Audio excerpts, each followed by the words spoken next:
Hello and welcome back to an unprofessional RenPy tutorial. Today we're going to be talking about flow control.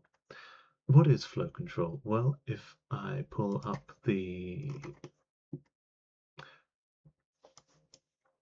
what is flow control? Well, if I grab the wiki, we can see labels of flow control. We got labels, label statements allow the given blah blah blah blah blah blah, jump, call, return. There's a big warning there. Yeah, it all looks very complicated, maybe fancy. If you're like me, the wiki isn't that immediately intuitive. It's not easy to read through. It does contain useful stuff, but that's not how we learn. Um, so this video is going to be unprofessional tutorial. I'm gonna try and what is the layman's understanding of this sort of stuff? It's not going to be perfectly accurate stuff, but as far as we're concerned, what what is what what is flow control? And also, I will say, flow control is the first topic you need to learn in RenPy. It is the first, it is how we take a script. It's how we build a script that is going to be non-linear.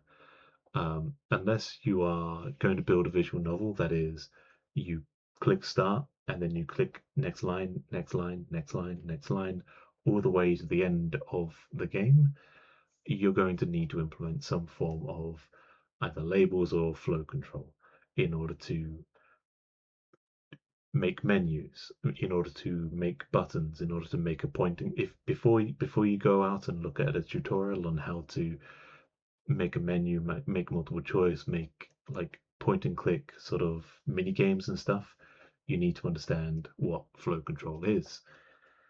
And we're going to learn with I have some code here that I can draw on. I have it here as well. I might refer to this, but we're using Clip Studio because um, then I can do this.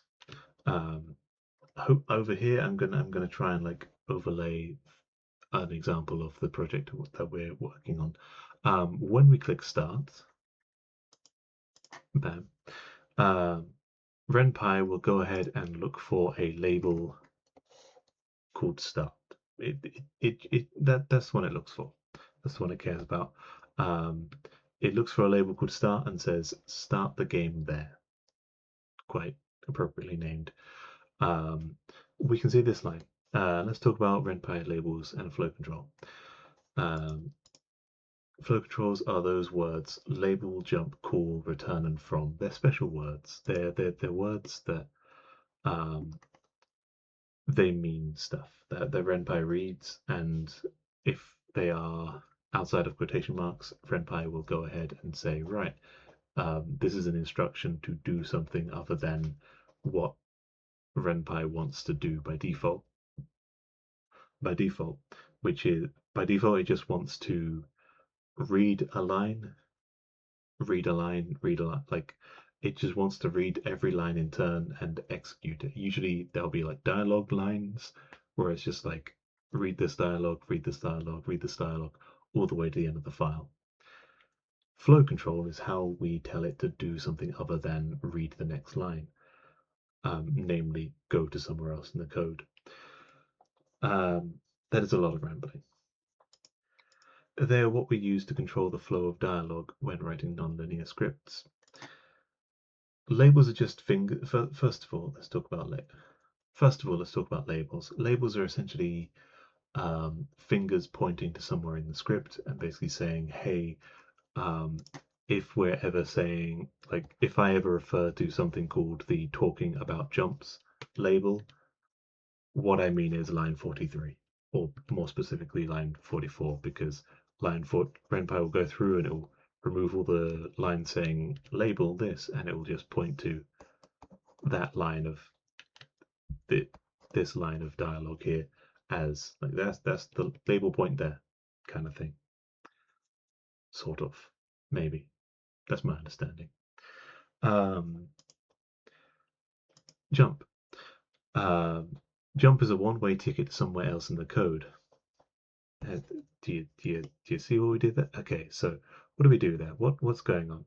Um, can I? Nope, that's not. We want that. There we go.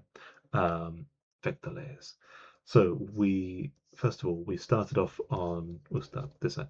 We started off at label start. I cannot draw arrows accurately. And then we went like this. We read every line of dialogue in turn, and then we hit this line. Jump to talking about jump. Can you guess what we did then? We jumped to talking about jump. Specific, and then read this line. Jump is a one-way ticket to somewhere else. We have essentially, in this case, we've skipped over this, but as we will see again, let's jump again. All the way up here, we see we've jumped all the way up to line 11. Line 11. That yeah. If I zoom out, following our little graph, we've done this. That's right, we can jump upwards. Essentially, we can jump to any label in the .rb, any label in any .rby file in the project. Yeah, like if there are other files that in the project, we can jump to any of those just fine. Jump is basically saying, rather than it's not, skip over this, it's saying go somewhere else. It's a one-way ticket. Yeah, essentially we can jump to there. It's simple. We're still going. We've fallen into another label. We have, if I keep doing the drawing arrows, nope, that's a miss. We came in here and we're still jumping, and we've gone ahead and jumped straight into the label that talking about call. We fell through into another label. RenPy just does that. Like I said before, ultimately what RenPy wants to do is read the first line of dialogue, which is usually the first line after the label start, and just read from there, like the next line, the next line, the next line, until it reaches the end of the file. And then it will say, great, reach the end of the file, back to main menu. Jumping, calling, returning, that sort of stuff, flow control, is getting in its way of doing that, but it will do that because it's a computer. It'll do whatever it's told, and we're telling it jump to somewhere else. But the fact that this is a different block of this is under a different label, there's a bit different block of stuff, it doesn't care. It's just going to keep on plowing through. RenPy just does that. Anyway, so what's a call? As we can move on to this. What does a call do? It's like a jump, except when when jump was a one-way ticket to somewhere else in the code. Call is a two-way ticket to somewhere else in the code, if that makes sense. Well, hopefully it will make sense. Let's try it out by calling something. Call something.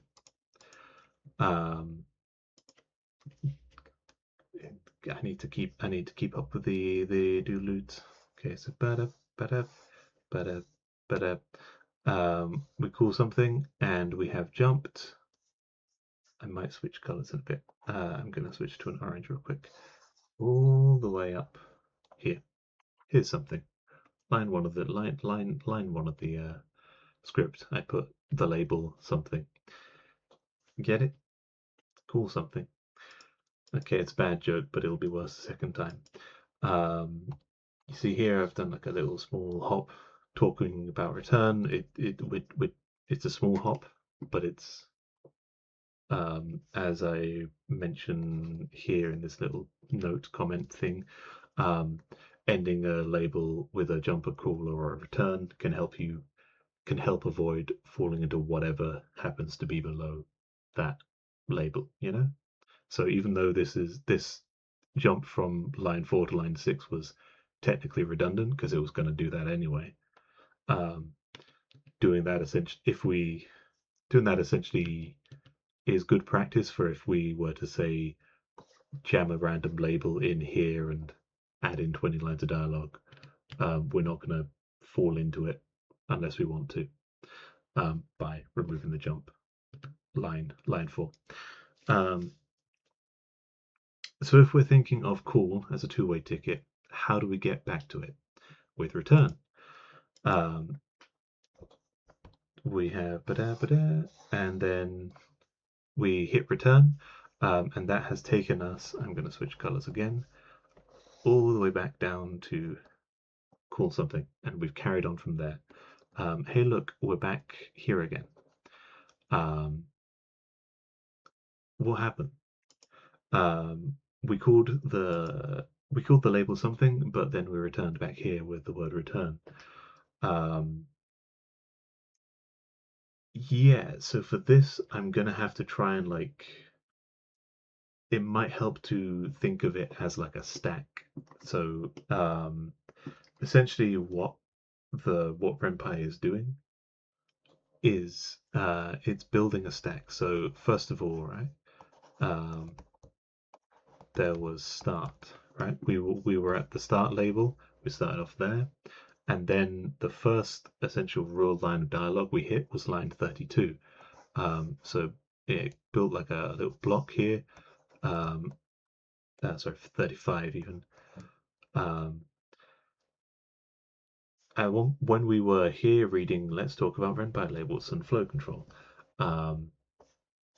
this little block, this pointer, we had a pointer basically pointing at that line saying we're currently reading that line, and then that pointer moved on to line 36. So of course, if I can find the right thing, it updated the pointer to say we're pointing at line 36, and then we moved on to line 37. Guess what it does? It updates to line 37. Can I quickly change this? I don't think I can. And it will just keep on doing that. Line 38, 39, 40. You see how it keeps on doing this? And it just keeps on doing that for every line that we're currently looking at. It is essentially updating this little pointer, this box, pointing out what line of dialogue that we're currently on. But then when we hit call, right? When we call and a label, so we're on line 21. If that, I know I'm doing a lot of scribbling here.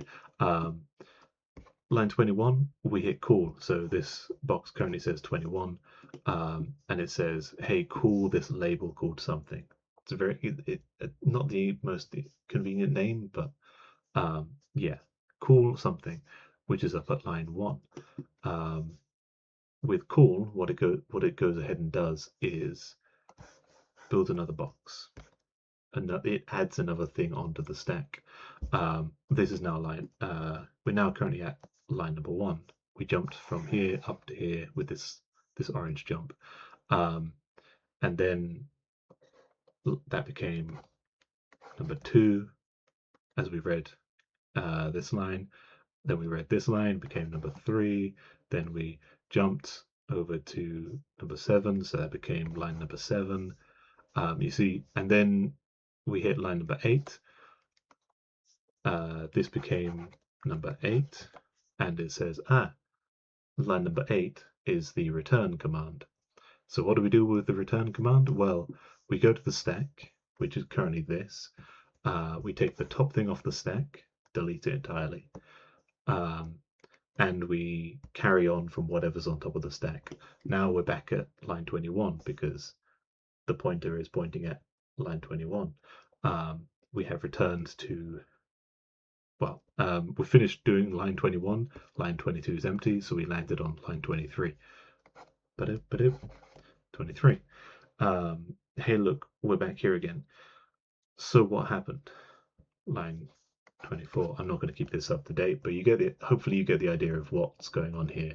We basically have a pointer pointing at the current line of dialogue, and whenever we call, we add another box to this, um, and keep track of uh, keep keep track of what the line of dialogue is whatever's on top of the stack, if you will.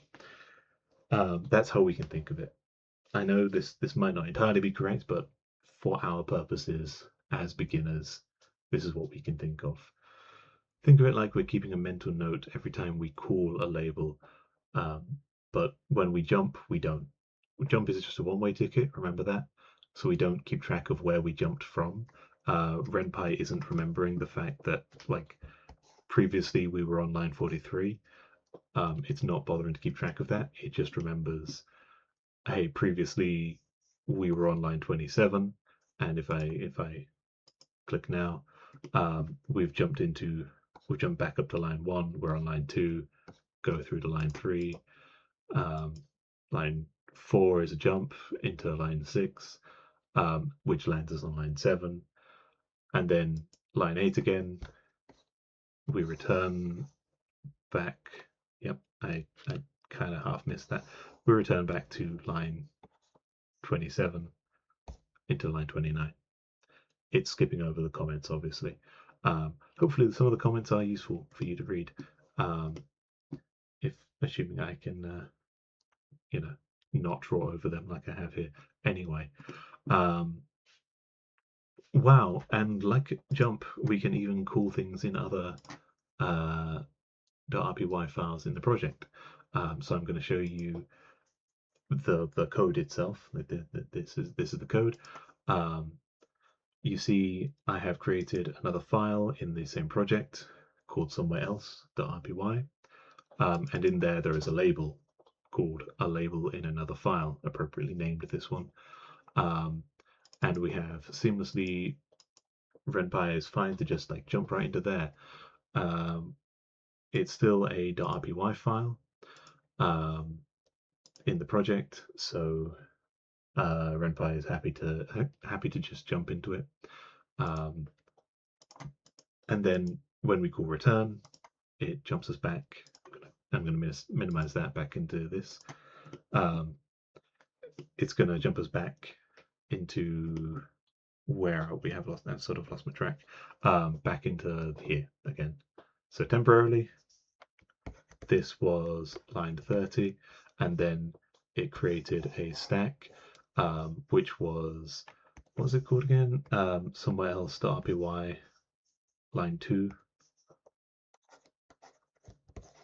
Yeah, these aren't literally numbers in the code, but they're data pointers. Line 2, then line 3, then line 4. I think line 4 was the return, whatever. That's a terrible 4, but you get the idea. And then return, take the top thing off the stack. We're back on line 30. We resolve line 30. We're on line 31. What happens if we call return again? So remember what I said about how return works? You take the top thing off the stack, delete it, carry on from there. Essentially, this is the last thing on the stack. There is nowhere left to return to, because yeah, we're on the bottom of the stack essentially. So what happens if we hit return? Bam, we're back on the main menu. We have gone ahead and taken the top thing off the stack, which was the last thing on the top of the stack. So RenPy goes ahead and says, okay, cool, game over, like return to main menu. Either, as I left a comment in here, if RenPy ever hits the end of a file, it'll go ahead and say, cool, we've hit the end of the file, return to main menu. Or if you essentially call return more times than you have called call, you've essentially returned to the main menu, as it were.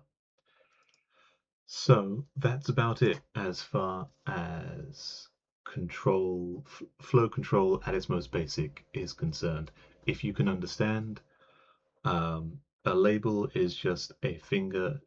Label is technically not flow control, but label is relevant for flow control. It is a finger pointing to somewhere in the code saying, hey, if we ever mention this special word, we're talking about there. And just FYI, a label, as I've demonstrated with here, hopefully, a label can be any word or anything. Ideally alphanumeric. You can't add spaces. Generally, like that won't work. Good practice is everything in the label lowercase and underscores where you would put spaces, similar to this. But the label can be anything as long as it's unique. You can't have two labels with the same name. If you really want labels with the same name, you know, if you have not just something one but something two, literally add a number on the end of it. Is my advice. That is generally good practice. So yes, a label is a finger that points to somewhere in the code and says special word means there. Jump is a one-way ticket to somewhere else in the code. The ticket destination is the label that you give it. Cool is a two-way ticket to somewhere else in the code with the promise that, hey, we will come back here. It adds it onto this little thing called the stack, which we don't really need to worry about too much, but like we can kind of keep in mind that like a call is we're promising that we will come back here at some point. So if you are never gonna return, use jump. Like if you just need a one-way ticket, get the one-way ticket. Don't bother with the two-way ticket because you might cause a mess for yourself if you just have, you know, a massive stack of promises that you whenever we're using call and we're not returning, but we call within calls. You know, it's good practice, is what I'm saying.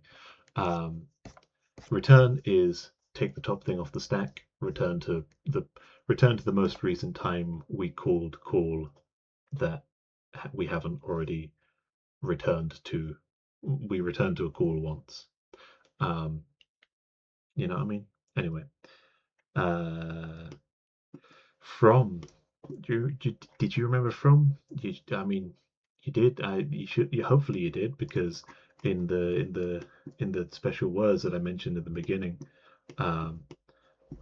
control the label jump call return from that was one of them. And even if you go to the wiki, you got a big old warning which says some. I'm pretty sure that says, if I could read, I'm pretty sure that would say, if you don't use from properly, then your code will explode and everyone will point and laugh at how bad your code is and everything. And then it just doesn't give you an example of how to use from or what. Thanks, Wiki. You're so useful. Here's what you need to know about from. When you go to build your project, right? You go to build distribution. Make sure that's checked. Add from clauses to calls. As long as that option is checked when you build your project and give that project to other people, it'll just go in and it'll add from clauses. Apparently they're called clauses. Special words. It'll add the from special word wherever it needs it. Essentially, wherever it needs it is after a call, if you care. You don't need to know this because if you just make sure that box is ticked, you're good, and you never have to worry about from.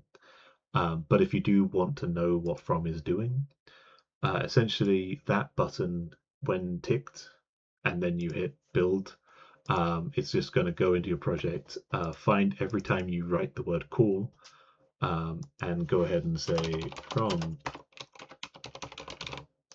and then whatever that label is with an underscore in front of it.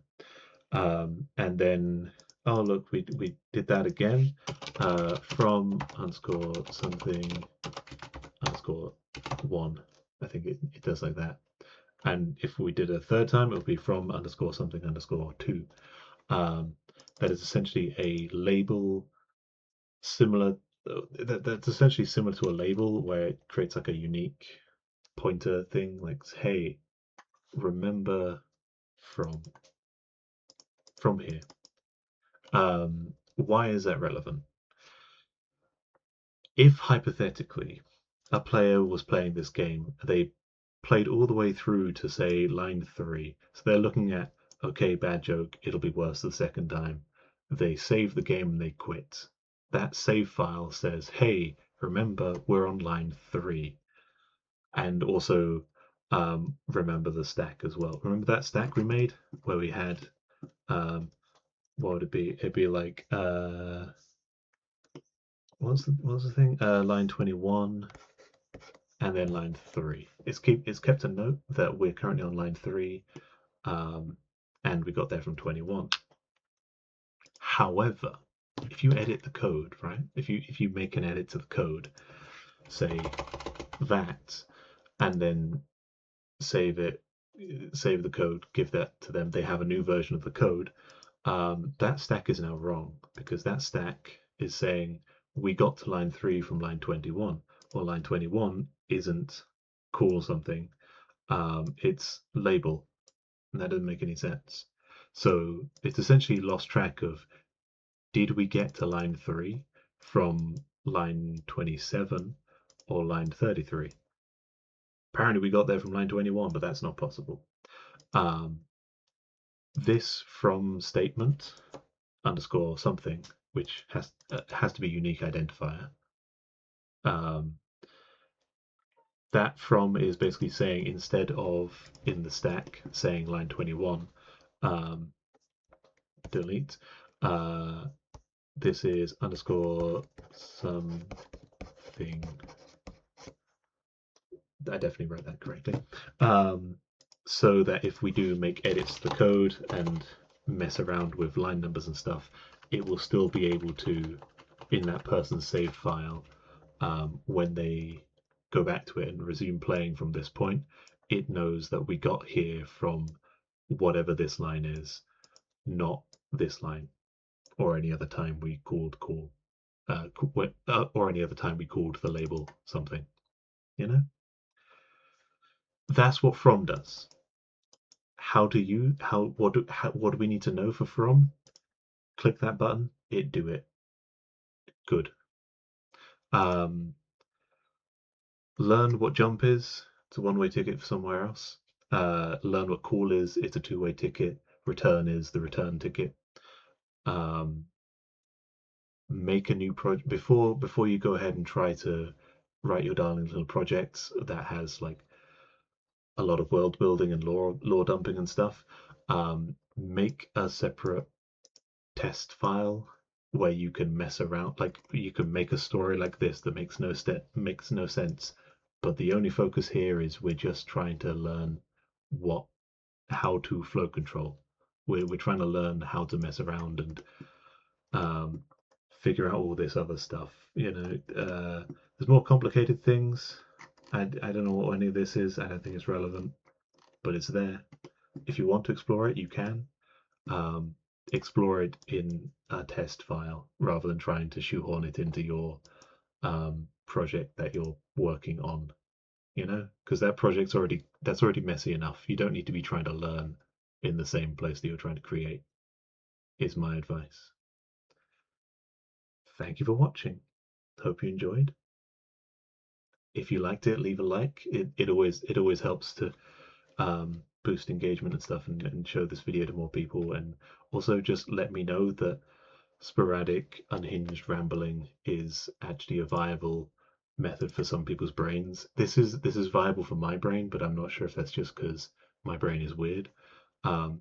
Is my attempt at being an unprofessional RenPy tutorial maker useful for demystifying Ren? Like, have you been thoroughly demystified on the concept, or have you just been confused? Let me know. Thank you for watching. Peace.